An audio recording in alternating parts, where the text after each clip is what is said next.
Su Yang, who is still in the body of the Demon King, takes a moment to reflect on his predicament. He doesn't know what's going on, but one thing is clear. It's time to embrace the role of the Almighty Sovereign. After all, what's the point of being supreme if you don't act the part?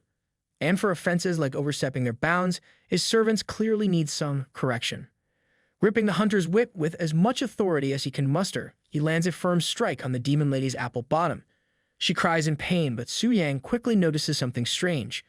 She doesn't look upset, in fact, is that she seems to enjoy it. She shoots him a sultry look, practically begging him to continue. She wants him to be fiercer, and Su Yang, now really getting into the swing of things, decides to give her the dose she can't handle. He swings his hand down again and again, clearly enjoying his new role as the big boss. His eyes glow red, and with a dramatic flair, he gives a little speech about how he's the one who decides the punishment, not her. He announces that the punishment will double, one for her behavior and one for her attitude. He makes sure she knows who's in charge here, all while looking like he's having a bit too much fun with the whole thing. The demon lady, realizing she might have pushed her luck too far, suddenly looks nervous. She quickly backpedals, trying to save face, and begs for forgiveness for her arrogance. It's clear she didn't expect the Supreme Demon King to be this serious about his new gig. She bows and kneels before Su Yang, her posture as submissive as possible. Su Yang, getting back to business, looks at her and asks her to share the news she brings. While kneeling, she speaks, her voice steady but with a hint of urgency. She informs him that during his slumber the previous night, the humans, those pesky, nosy creatures, dared to peek into the depths of the abyss. She is convinced that only one person could be bold enough to pull off such a stunt, is that holy high priest. Su Yang reflects on the situation, connecting the dots. He realizes that this event happened right after he disconnected the connection. And at that precise moment, the Transmutation Temple had announced him as a world-class boss. The timing couldn't be worse. He thinks about how even powerful beings like Tang Zhan with his 9-turn powerhouses could only advance slowly with careful strategy. Yet this holy high priest managed to peer directly into the deepest part of the demon abyss, which could only mean one thing: the strength of this priest is formidable. The more Su Yang considers it, the more he suspects that this priest might have already reached the divine tier. Su Yang gives a nod of understanding and tells the demon lady to return to her post. She bows and leaves, but as she walks away, her mind starts to wander. She can't help but wonder if Samuel is really dead, but quickly dismisses the thought. It must be something granted by the king, she thinks.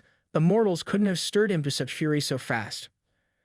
Her mind shifts to her mighty king, and a blush creeps up her face as she walks.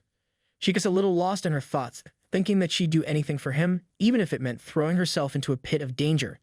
She quickly snaps out of it, reminding herself to focus on her duties and not get too carried away. Sitting on the throne of the Supreme Demon King, Su Yang reflects on the hidden powerhouses within the Transmutation Temple. He hadn't expected them to be so strong, and it's clear now why their authority has been so unshakable for so long. However, he quickly pushes those thoughts aside. Right now, the only thing that matters is increasing his own strength. The path forward is clear: complete the 5th transmutation task and make his official advance to the legendary stage. It's a big step, and he knows he has to focus all of his energy on reaching that goal. Meanwhile, at the Eagle Beauty Federation's new Silver Lake Dragon nest, Augustin stands in front of a green dragon that looks like it's barely holding on to consciousness. He's frustrated beyond words. He's followed Su Yang's so-called foolproof method step by step, but the dragon just lies there, refusing to obey. He opens his system to check his progress or lack of it. 3 dragon secret realms in one day and nothing. Not a single success. Worse, he's almost out of dragon realms in the Federation. Just as he's about to throw his hands up in exasperation, a system notification pops up. It announces that the first weapon of the Reverse Sin series has been obtained and that someone has completed one of the 7 world-class boss subjugations. Augustin stares at the message, stunned. His expression shifts from disbelief to pure rage in record time. He looks like a kettle about to whistle, steam practically pouring out of him. The thought of someone defeating the king of original sin in a single day makes his head spin. It's not just annoying, it's insulting.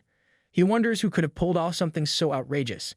Tang Zhan pops into his mind, but the idea only fuels his anger.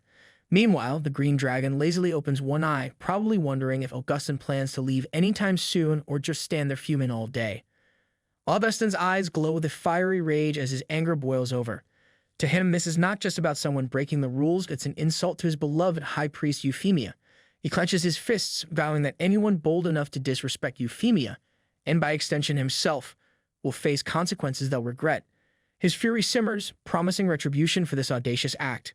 Meanwhile, in Sakura County, Kyoto, Lord Takugawa gathers his men for an update. He turns to Asui Sonakiro, head of the Asui family, and asks about his daughter's readiness to subdue a dragon.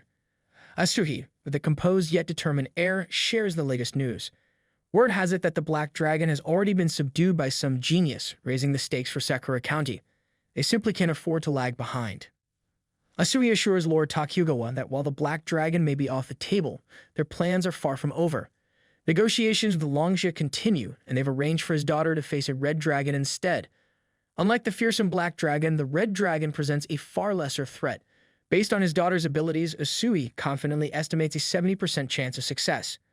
Lord Takugawa sits back with a satisfied nod, pleased with the preparations so far. He confidently shifts the conversation to the Demon Abyss, emphasizing how lucky they are to have the chance to challenge the King of Original Sin first. This is their moment to shine, and he wants everyone to understand the importance of grabbing this opportunity. Just as the room begins to buzz with determination, a system notification cuts through the air. The announcement is like a slap. Someone has already obtained the first weapon of the Reverse Sin series. Lord Takugawa's face changes faster than the seasons, from calm and composed to absolutely furious. His move nosedives, and the whole room feels the shift. The murmurs start immediately. Someone in the back mutters about how they were supposed to go first. Another one laments the absurd luck of whoever managed to claim the weapon. The room quickly turns into a symphony of confusion and annoyance, with everyone trying to figure out who could have pulled off such a stunt. Lord Takugawa sits still for a moment, his mind racing. He knows there aren't many countries capable of pulling off a strategy against the King of Original Sin in a single day. His thoughts land squarely on the Eagle Beauty Federation, and just the idea makes him grind his teeth. If they're behind this, they're about to have a serious problem. With a dramatic rise from his seat, he orders action. He turns to the shogunate leaders, declaring it's time to march to the Holy City. Answers are needed, and he's not planning to leave without them. Meanwhile, in the Holy City, a flustered priest rushes to High Priest Euphemia, sharing the news that leaders, executives from various nations, and presidents of SSS-level guilds are on their way to the city. The priest looks understandably nervous. It's not every day that Who's Who of the World storms in after a dramatic world announcement. She anxiously asks Euphemia to make a decision. Without missing a beat, Euphemia calmly orders the barriers to be shut down and the gates opened. There's no sense in delaying the inevitable, and she'd rather meet this storm head-on. The priest hurries off to carry out the command, relieved to have her marching orders. Euphemia gazes at the sky, her expression thoughtful. Since the dawn of the game era, the Transmutation Temple has guided the world, calming the chaos of war and restoring order. Under its influence, nations stopped fighting long enough to keep the world running smoothly. An incident like today's, a betrayal of the Alliance, is not only rare but dangerously unsettling. She reflects on the consequences, realizing that if this matter escalates into renewed conflict between nations, the existing power and influence of the transmuters could take a significant hit. At a time when the future is already shrouded in uncertainty, such an outcome could spell disaster. With a sigh, Euphemia prepares to face what promises to be a very long and tense meeting. Later, at the round table meeting, Lord Takugawa wastes no time diving into his grievances. He stands up and speaks, reminding everyone that yesterday, under the holy priest Euphemia's leadership, they had all agreed that Sakura Country would be the first to challenge the King of Original Sin in 3 days. Yet now, thanks to some sneaky and shameless thief, that chance and their divine artifact has been stolen. He points an accusing finger at others, his voice rising as he demands justice, insisting they identify the culprit and make them return what rightfully belongs to Sakura Country. The room feels like it's about to burst into flames from all the collective rage. Augustin looks ready to punch a wall, Tangjun is silently fuming, and Carolina seems like she's missed Black Friday's sale. Everyone stands there, stewing in their frustration, as if daring someone to admit guilt. Euphemia, calm as ever, finally speaks. Her voice carries authority as she acknowledges that someone has indeed broken the rules. The killing of the King of Original Sin and the theft of the artifact are more than just provocations to the nations. It's a direct challenge to the Transmutation Temple itself. Still, she reminds everyone of the merciful nature of their god, offering the sinner a chance for redemption. If the thief admits their mistake and returns the artifact, she solemnly promises, on behalf of the temple and all nations present, to let the matter rest without pursuing further consequences. Euphemia extends her hand with an air of finality, raising her staff as if to seal her words. A dazzling golden light shoots upward, piercing the heavens. She begins a chant, invoking the guidance of the sacred statue. She calls for the holy light to expose the deceiver among them, warning that anyone who lies will see the light above their head vanish. Her tone makes it clear there's no escaping the watchful gaze of the statue. Just as her words echo through the hall, small blobs of golden light appear above the heads of everyone present. The shimmering lights hover gently, an unmistakable reminder that honesty is the only acceptable currency in this meeting. The atmosphere grows thick with suspense as all eyes dart nervously around the room, waiting for the holy light to expose the culprit. Just as the golden lights hover above everyone's heads like divine surveillance drones, murmurs ripple through the room.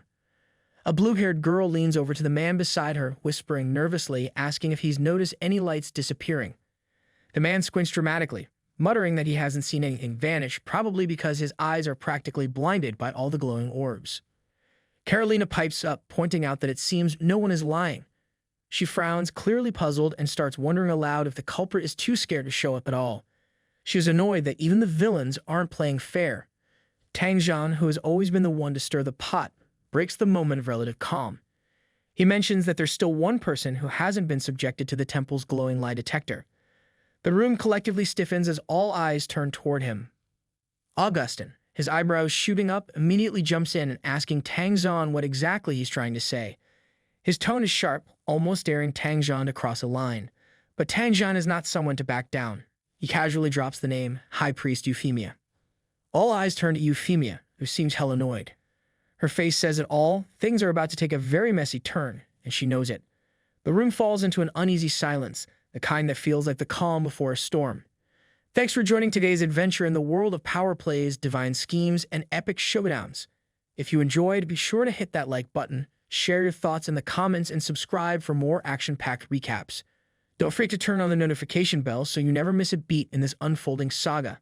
Until next time, keep conquering your worlds one story at a time.